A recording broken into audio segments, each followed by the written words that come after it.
Sanibonani, thokozani ngani zawethu.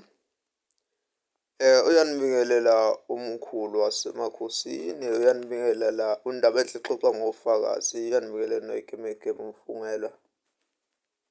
A walking dictionary afika njalo bantu bakwangwane, bantu baseMaswatini laphana ku-YouTube channel. No, ngani zawethu, please don't forget ukuthi nangabe ufuna ukuzwa nokwazi kahle ngomkhulu wasemakhosini, ufike lapha ku-YouTube channel yakhe, ebhale nje mkhulu makhosi. Bese uba yilo muntu ozawulalela kahle from the old videos, uzawufika nawo-live bakhe. And don't forget to subscribe and buy or pay for i-membership fee. Ungenele kuma-competition nje akunayo lapha khona. Ngoba usuke uzawuzuza nawe nkosi yami lokho ozawuzuza. Bathi-ke into ebengifuna ukuthi-ke sibuye kakhulu kuyona la engane zawethu.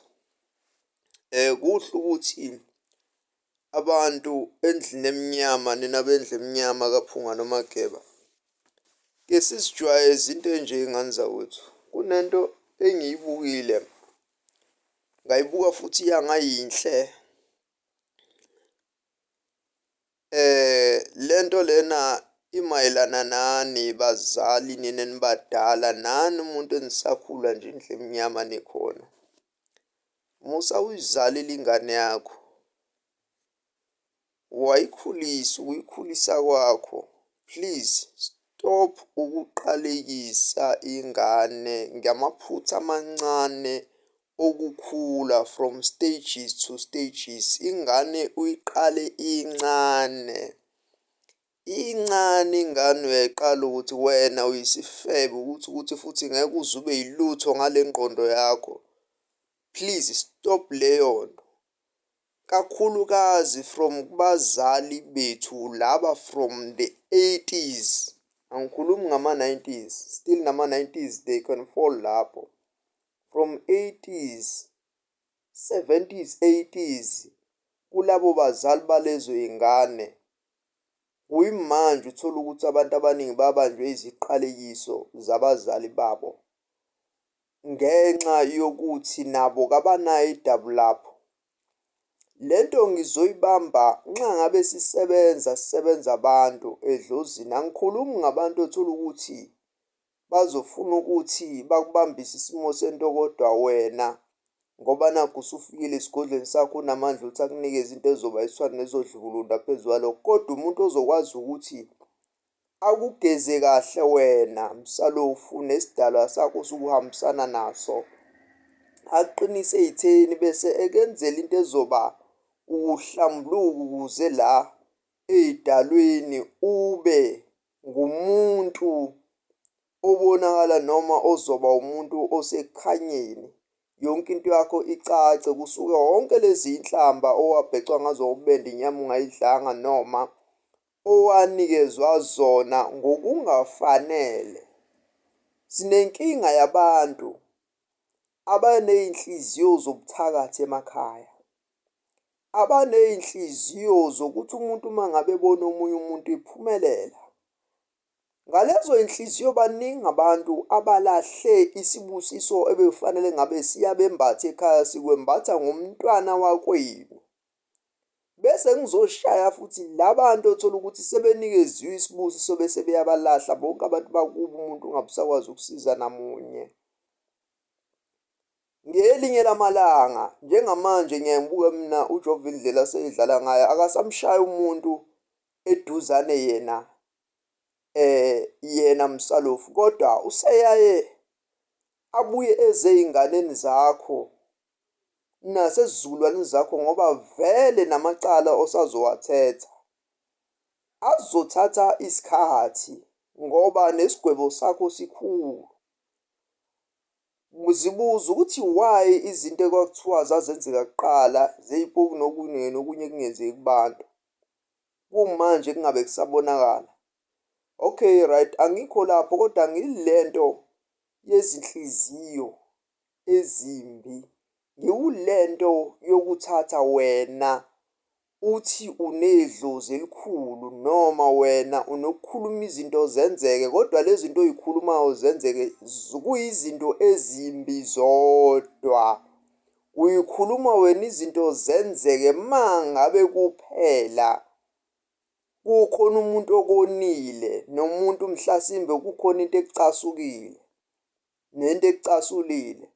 Uma kufuze ngabe ukhuluma izinto ezinhle zenzeke ukuthi ube nemali noma ukuthi uwine ilotho noma ukuthi uwine betting or something noma wehlikelwe imali kulokho osuke ukwenza, akwenzeki. Kudalwa yini webantu abanjalo? Nina enibamba izinhliziyo nize nizoy'bambela ngisho kakhulukazi abantu abasuke bese bethathisiwe umthetho banikezwa kahle, ikakhulukazi la ezangomeni nakuba ngoma nokuba nibani abantu abasuke beney'phiwo.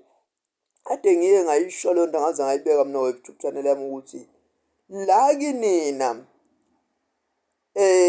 imindeni ama-families kakhulu ibona abayimbangela yokuthi izangoma zihambe ziyofika ekuthenini sizofuna iy'gubhu, sizofuna ini izinto ebekungafuze ngabe impela lo muntu ukuthi uyakwazi ukwenza. Uthole mhlasimbe uyahlala leyo nto akayiphiwanga nawe nokuyiphiwa bese egcine eselahlekelwa.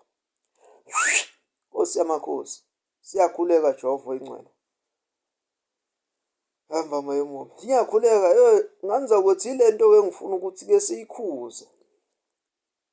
Ake sixoshe lezi ezihamba bese ziba kanjalo phezu kwey'mpilo zenu. Ake siyixoshe nje kakhulu futhi ayikancane. Mabadede abantu abanjalo emakhaya. Azidede lezi nhliziyo ezifika zibe kanjalo emakhaya ngoba yini laba enidala ukuthi umuntu ngisho enganeni yakho ize idikile ihambe iyohlala emqashweni, uze udikile noma amalungu emndeni aze ahlakazeke. Yebo, kusuke kukhona ukujula kwezinye zendawo, kodwa okuningi kwalokho kusuke kudalwa yinini. Okunye kwakho kusuke kudalwa yinini abantu eniphilayo.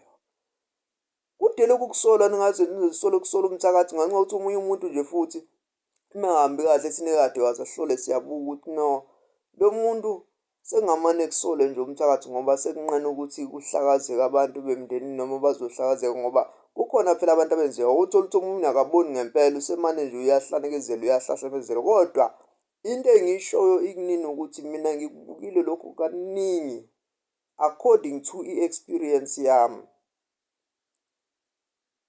esengiyihlalile ngelapha abantu.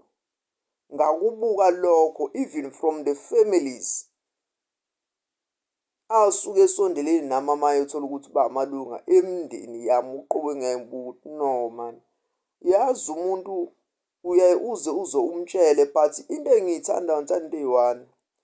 Uma uwumuntu kamoya ngempela uwumuntu okhuluma izinto zenzeka, awuyikhulumi into. Sibashiyeke nje labantu abasuke benamandla okuphilisa, benamandla ukuthi they've got the healing power noma ukuthoka some prophecies. Ngoba some prophecies kungaba izinto njengathi nesiyizangoma abaprofeti labadala ufuna ngabe baprofitha izinto ey'suke zisazokwenzeka empilweni yomunye umuntu.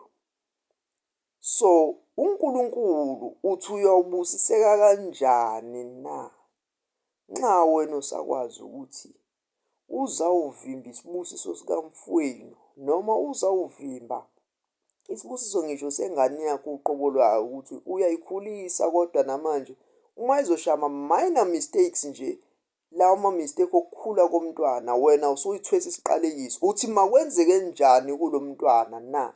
Umbuzo wami ulapho uthi makwenze njani uzothatha bese ubopha le nhliziyo. Kungenzeka ukuthi le mpendulo yakho obusuyithandaza iminyaka, ukhiye wakho bekulo mntwana kuphela ube ukuthi ubuzomkhulisa kahle. Umthathe lo mntwana umbeke esandleni noma entendeni esandla sakho, umthathe kahle umgrume ngendlela ekuyiyona. Bekungenza ukuthi uNkulunkulu bezokubusisa akuthathe akubeke esandleni bese kuba uyena umuntu ovulela okhiye empilweni yakho ngenxa yokuthi umthathile wambeka la wazi wakubeka. Ngithokoze-ke ngani zakuthi umkhulu wasemakhosi indaba enhlixoxa ngofakazi. Don't forget ukuba nami njengomkhulu wasemakhosini, yonke indawo nokuxhumana nami zotholana. Amen.